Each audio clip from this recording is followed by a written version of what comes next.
नमस्कार। क्या आपने क्रिस्पर तकनीक का नाम सुना है?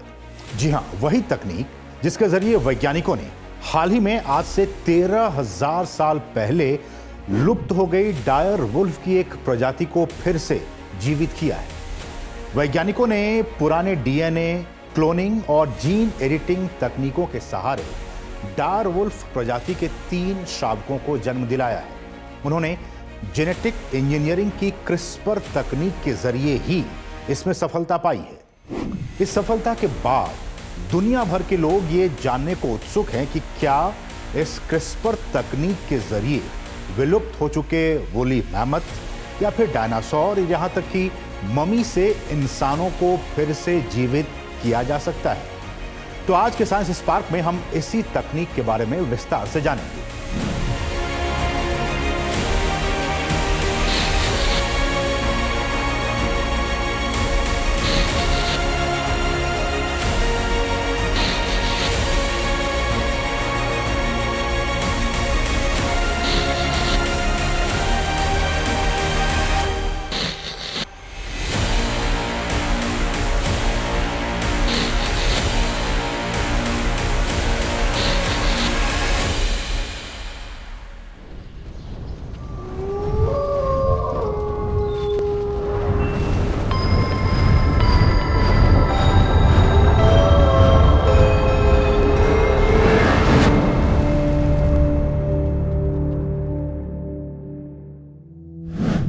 पहला सवाल कि क्या है ये क्रिस्पर तकनीक? तो क्रिस्पर यानी कि clustered regularly interspaced short palindromic repeats या क्रिस्पर एसोसिएटेड प्रोटीन 9 या फिर Cas9, ये सब इन्हीं के नाम है। ये जीन एडिटिंग की वो तकनीक है जिसका उपयोग किसी जीव के जीन में परिवर्तन या उसके जेनेटिक स्ट्रक्चर में फेरबदल करने में किया जाता है। इसकी खोज साल 2012 में की गई थी। जीनोम एडिटिंग या जीन एडिटिंग तकनीक के जरिए वैज्ञानिक जीनोम में टारगेटेड लोकेशंस पर जेनेटिक मटेरियल को जोड़ने या हटाने या उसे बदलने का काम कर सकते हैं। 2 कंपोनेंट होते हैं, एक तो मॉलिक्यूलर सीजर जिसको हम Cas9 बोलते हैं और दूसरा पार्ट होता है जिसको कि हम गाइड आरएनए बोलते हैं, gRNA। तो वो जो है गाइड आरएनए जो है वो इस चीज़ को हेल्प करता है कि कहाँ इस मॉलिक्यूलर सीजर को जाके कट करना है, तो स्पेसिफिसिटी प्रोवाइड करता है, creating this RNA, guide RNA and the CRISPR Cas9। अब Cas9 के भी बहुत ढेर सारे वेरिएंट आ गए हैं जिसमें कि Cas9 को इस तरीके से किया गया कि वो क्या करता है कि जो जहाँ पे कट करना है उसको एक एडिशनल और मॉडिफिकेशंस करता है जिसको कि हम कहते हैं कि मॉलिक्यूलर डेकोरेशन कर देता है। तो मॉलिक्यूलरली उसको डेकोरेट कर दिया, आपका गाइड आरएनए आया, वो जाके वहाँ बाइंड कर गया। अब आपका Cas9 जो है, जो कि मॉलिक्यूलर सीजर है, वो जान रहा है, उसको जाके उसने कट कर दिया। कट करने के बाद अब हमारा काम ये है कि हम उसमें कोई जीन अंदर डाल सकते हैं, वहाँ से जीन निकाल सकते हैं। अब दूसरा सवाल कि क्रिस्पर तकनीक के जरिए जीन एडिटिंग की ये जो पूरी प्रक्रिया है वो क्या है, कैसे होती है? तो सबसे पहला काम होता है टारगेटेड डीएनए सीक्वेंस की पहचान करना। दूसरा काम होता है गाइड आरएनए को डिजाइन करना। तीसरा काम होता है Cas9 एंजाइम और गाइड आरएनए का कॉम्बिनेशन। चौथा काम होता है डीएनए को काटना यानी उसकी कटिंग करना। पांचवा काम है डीएनए की मरम्मत करना। अब तीसरा सवाल कि क्या यह सच है कि इन डायर वुल्फ को क्रिस्पर तकनीक से नहीं बल्कि रिसरेक्शन टेक्नोलॉजी या फिर पुनर्जीवन तकनीक के जरिए जीवित किया गया है? कुछ लोग इस बात की चर्चा कर रहे हैं कि यह क्रिस्पर तकनीक के जरिए नहीं बल्कि रिसरेक्शन टेक्नोलॉजी के जरिए इसको जीवित किया गया है। तो इसका हम आपको जवाब दे दें तो इसका जवाब ना में है, यानी कि इन डायर वुल्फ को क्रिस्पर तकनीक के जरिए ही जीवित किया गया है, ना कि रिसरेक्शन टेक्नोलॉजी के जरिए। आपको बता दूं कि बीते कुछ वर्षों में दुनिया भर में जो एआई है, आर्टिफिशियल इंटेलिजेंस, उसके जरिए मरे हुए लोगों का डिजिटल पुनर्जन्म कराया जा रहा है। अब चौथा सवाल कि क्या क्रिस्पर तकनीक के जरिए वैज्ञानिक हजारों लाखों साल पहले जो धरती से विलुप्त हो चुके हैं, यानी वूली मैमथ की बात कर लें या फिर डायनासोर की बात कर लें, क्या इन जीवों को फिर से जिंदा वापस ला पाएंगे इस तकनीक के जरिए?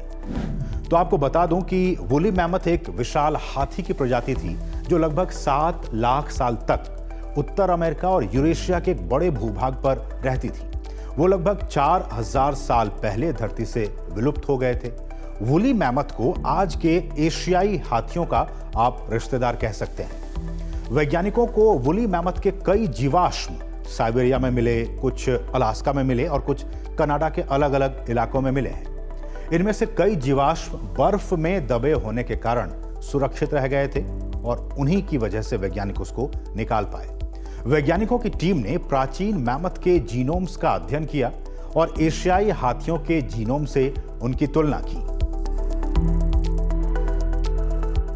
दोनों के बीच के अंतर को समझने के बाद अब एशियाई हाथियों के डीएनए में एडिटिंग कर वुली मैमथ का जीनोम तैयार करने की कोशिशें इस वक्त चल रही हैं। वैज्ञानिकों का दावा है कि वे 2028 के अंत तक मैमथ के पहले बच्चे को तैयार करने में सफल हो जाएंगे। लेकिन क्या डायनासोर्स भी इसी तकनीक के जरिए वापस आ सकेंगे? तो इसको लेकर अभी संदेह है, सस्पेंस है, क्योंकि डायनासोर्स करीब 66 मिलियन साल पहले विलुप्त हो गए थे और आज के वक्त में उनके डीएनए का जिंदा रह पाना काफी मुश्किल है। इसलिए शायद ये ना हो पाए। अब पांचवा सवाल कि क्रिस्पर तकनीक का प्रयोग कहां-कहां इस वक्त किया जा सकता है या फिर किया जा रहा है? तो इस तकनीक का प्रयोग जीन एडिटिंग, दवाओं की खोज, जीन ड्राइव, बीमारियों के उपचार, नए टीकों के विकास, एंटीवायरल थेरेपी, जीनोमिक स्क्रीनिंग और सेल थेरेपी जैसे क्षेत्रों में किया जा सकता है। अगला सवाल कि क्रिस्पर तकनीक का फ्यूचर क्या है, इसका भविष्य क्या है? तो अभी यह तकनीक बिल्कुल नई है, एकदम नई है और जिसे भविष्य में, फ्यूचर में आम होने में कई साल लगने वाले हैं। अभी इस पर कई शोध, कई रिसर्च का काम चल रहा है जिसके द्वारा इसके अच्छे और बुरे नतीजों पर स्टडी भी की जा रही है। हालांकि अभी हाल में चीन के वैज्ञानिकों ने इस तकनीक का उपयोग करके यह दावा किया है कि वो इससे आगे आने वाले बच्चों को ज्यादा बुद्धिमान और तेज बनाने वाले हैं, जो कि आम लोगों से भी ज्यादा तेज सोच और समझ पाएंगे वो बच्चे। इस पर चीन काम कर रहा है। अभी एक ड्रग अप्रूव हुई है, वो है स्किल सेल एनीमिया के लिए। एक पर्टिकुलर जीन वेरिएंट है जिसको हम जानते हैं कि ये गड़बड़ है उस पर्सन में। तो हेमाटोलॉजिकल जितनी मैलिग्नेंसीज हैं या जो हेमाटोलॉजिकल डिसऑर्डर्स हैं, उनके लिए ये बड़े अच्छे तरीके से यूज़ किया जा सकता है, क्योंकि उसमें क्या कर सकते हैं कि आप जो भी पर्सन है उसका आपने जीन उसके सेल्स निकाले, उसको करेक्ट किया और करेक्ट करने के बाद फिर आप उसमें वापस उस इंडिविजुअल में डाल सकते हैं। तो ये जो एक थेरेप्टिक लाइन है जो कि बहुत ही प्रिसाइज मेडिसिन के बारे में बात करती है। सो क्रिस्पर कैस जो इसकी एबिलिटी है कि किसी भी जीन को अंदर डाल सकता है, सेट ऑफ जीन्स को अंदर डाल सकता है, वो एक बहुत बड़ा बेनिफिट है।